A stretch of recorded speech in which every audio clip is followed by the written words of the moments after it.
অসাধাৰণ প্ৰতিভা তথা ব্যক্তিত্বৰ এমুঠিমান লোকে সোণৰ অসমখনৰ মান মৰ্যাদা সময়ে সময়ে অটুট ৰাখি আহিছে। সংবাদ মাধ্যমৰ হেডলাইনছত এওঁলোকে স্থান নাপালেও তেওঁলোকে নীৰৱে নিজৰ কামত বৰ্তি হৈ আহিছে, যাৰ মাত্ৰ এটাই লক্ষ্য সমাজক অসীম দিগন্তৰ দিশে আগবঢ়াই নিয়া। আজি অসম সূত্ৰই এনে কেইগৰাকীমান অজ্ঞাত নায়কৰ প্ৰতিবেদন আগবঢ়াইছে। প্ৰতিবেদনটোৱে আপোনাক যদি অলপ হ'লেও অনুপ্ৰেৰণা যোগায় তেন্তে ভিডিঅ'টো শ্বেয়াৰ কৰি আনকো অনুপ্ৰেৰণা যোগাওক। তেন্তে আহকচোন প্ৰতিবেদনটো আৰম্ভ কৰোঁ।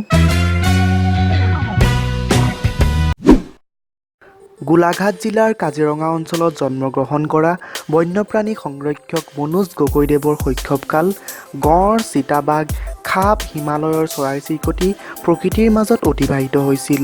সৰুৰে পৰাই বন্যপ্ৰাণীৰ প্ৰতি অকৃত্ৰিম প্ৰেম আছিল। মেট্ৰিক পাছ কৰাৰ পিছত শিক্ষা সমাপ্ত কৰিছিল। তথাপিও তেওঁ 2006 চনত মুম্বাই বম্বে নেচাৰেল হিষ্ট্ৰী ছ'চাইটিত এমহীয়া একোটা পাঠ্যক্ৰম লৈছিল। দেউতাক এগৰাকী চৰকাৰী বিদ্যুৎ বিভাগৰ লাইনমেন আছিল। দেউতাকৰ চাকৰিটো নকৰি তেওঁ নিজৰ মনৰ কথা শুনিছিল। গগৈদেৱে অকলেই বন্যপক্ষী, সৰীসৃপ, স্তন্যপায়ী প্ৰাণীৰ পুনৰুদ্ধাৰ আৰু চিকিৎসা কৰিছিল। তেওঁৰ সৈতে 11 জন সচেতন লোকে সংক্ষেপত NRSB অৰ্থাৎ naturalist for rehabilitation of snakes and birds নামৰ একোটা সংস্থাৰ প্ৰতিষ্ঠা কৰিছিল, য'ত 100 জন স্বেচ্ছাসেৱকে সৰ্বপ্ৰাণে কাম কৰি আহিছে। এই সংস্থা বৰ্তমান বহু দূৰলৈকে বিয়পি আছে। এই সংস্থাৰ দ্বাৰা বৃহৎ সংখ্যক বিষাক্ত সাপৰ উদ্ধাৰ কৰা হৈছে। এই সংস্থাৰ দ্বাৰা প্ৰায়েই বন্যপ্ৰাণী সংৰক্ষণক লৈ সজাগতা সভা অনুষ্ঠিত কৰি অহা হৈছে, য'ত মনোজ গগৈদেৱে সাপৰ গুৰুত্ব, সাপবোৰক মাৰিলেই যে সমস্যাৰ সমাধান নহয়, অপ্ৰশিক্ষণপ্ৰাপ্তৰ দ্বাৰা সাপ ধৰা কিমান বিপদজনক, তেওঁ বন্যপ্ৰাণী সংৰক্ষণৰ যাত্ৰা ইত্যাদি সম্পৰ্কত বক্তৃতা প্ৰদান কৰে, যি উঠি অহা প্ৰজন্মক অত্যন্ত অনুপ্ৰেৰণা যোগায়। মনোজ গগৈদেৱে বৰ্তমানলৈকে 5,000তকৈ অধিক বন্যপ্ৰাণী সংৰক্ষণ কৰিছে আৰু এই যাত্ৰা বৰ্তমানলৈকে চলি আছে। মনোজ গগৈদেৱৰ এনেবোৰ কৰ্মৰ বাবে 2014 চনত কৰ্পেট ফাউণ্ডেশ্যনে তেওঁক ৱাইল্ড লাইফ ৱাৰিয়ৰ বঁটাৰে সন্মানিত কৰিছে। বিনোদ দুলু বৰা অসমৰ অন্যতম বন্যপ্ৰাণী সংৰক্ষক, এজন অজ্ঞাত হিৰো। যোৱা 30 বছৰে 2500তকৈ অধিক বন্যপ্ৰাণী সংৰক্ষণ কৰিছে। সৰুৰে পৰাই বন্যপ্ৰাণীৰ প্ৰতি গভীৰ স্নেহ থকা বিনোদ দুলু বৰাই তেওঁলোকৰ গাঁৱৰ বজাৰলৈ খোৱা মাংস হিচাপে বেচিবলৈ নিয়া পশু পক্ষীসমূহক বচাবলৈ দাদায়েকক নুসুধাকৈ টকা লৈ সেই প্ৰাণীসমূহ ক্ৰয় কৰি সিহঁতক মুক্ত কৰি দিছিল। বিনোদ দুলু বৰা GGNO অৰ্থাৎ গ্ৰীণ গাৰ্ড নেচাৰ অৰ্গেনাইজেশ্যন নামৰ একোটা বেচৰকাৰী সংস্থাৰ এক অন্যতম অংগ, যাৰ উদ্যোগত বিভিন্ন বন্যপ্ৰাণী সংৰক্ষণৰ ওপৰত সজাগতা সভা আৰু কাৰ্যসূচী অনুষ্ঠিত কৰি অহা হৈছে। যোৱা 6 বছৰত তেওঁৰ তত্বাৱধানত 25,000তকৈ অধিক গছ ৰোপণ কৰা হৈছে।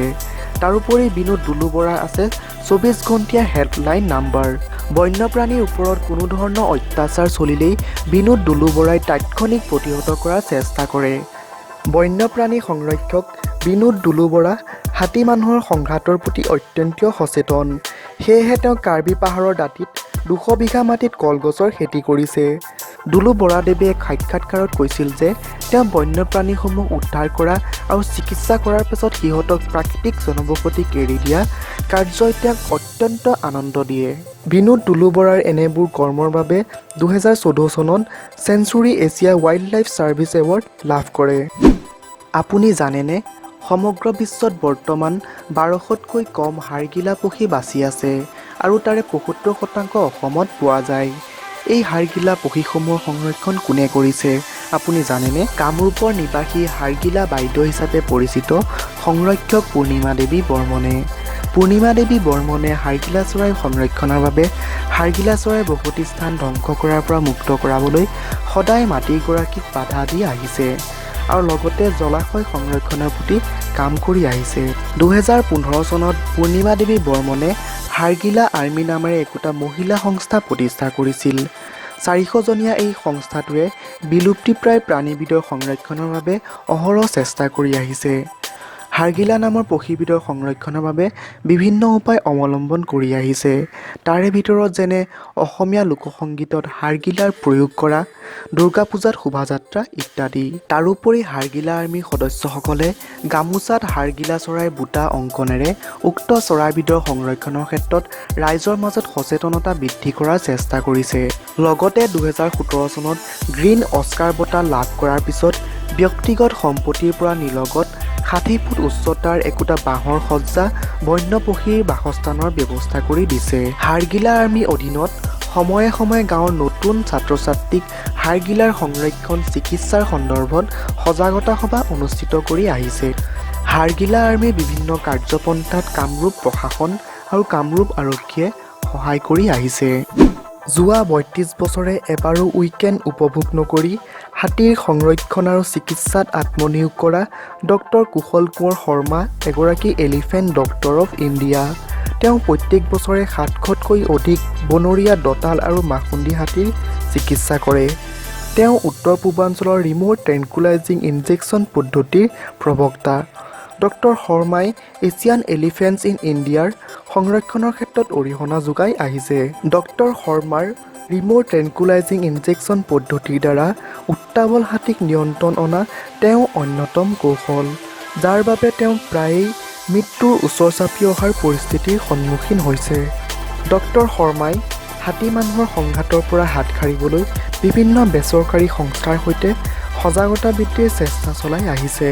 হাতী সংৰক্ষণ আৰু শ্ৰীবৃদ্ধিৰ বাবে যোগোৱা তেওঁ সেৱাৰ বাবে 2018 চনত মহাত্মা গান্ধী বিশ্ববিদ্যালয়ে এলিফেণ্ট মেন অৱ এছিয়া খিতাপ জ্ঞাপন কৰিছে।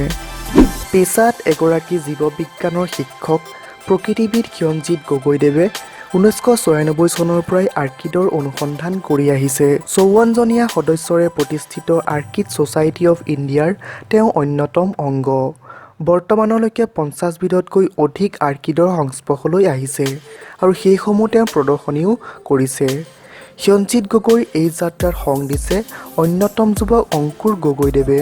প্ৰকৃতিবিদ গগৈদেৱৰ মতে অসম হৈছে দুৰ্লভ প্ৰজাতিৰ আৰ্কিডৰ আশ্ৰয়স্থল, কিন্তু এই ক্ষেত্ৰত অসমৰ জনসাধাৰণ সচেতন নহয় আৰু এই আৰ্কিডসমূহৰ ওপৰত ইমান সাহিত্য আৰু লেখনি নাই। এই আৰ্কিডসমূহক সিহঁতৰ প্ৰাকৃতিক স্থলত এৰি দি ফুলিবলৈ দিয়াই তেওঁলোকৰ মূল লক্ষ্য।